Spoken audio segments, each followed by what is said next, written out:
Adam tepkili. Ne?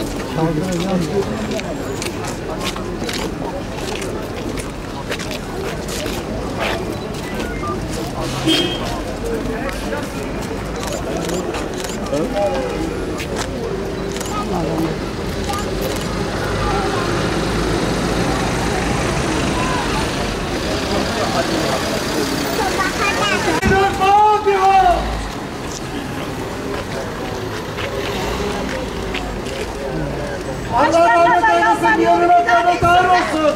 Assınlar, böylesini idam etsinler, yalvarıyorum Cumhurbaşkanlığı Tayyip Erdoğan.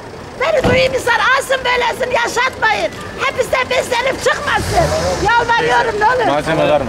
Hepsi yalvarıyorum, beslenip çıkmasın. Gerçekten de idam edilmesi lazım yani bunların. Aslında idam etsinler. İdam edilmesi lazım. İdam gelse bu insanlar bu helaketi yapmazlar.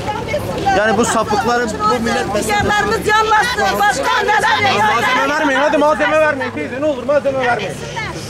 lütfen. Yaşatmasınlar. Yaşamasınlar. Abi acısız zaten değil.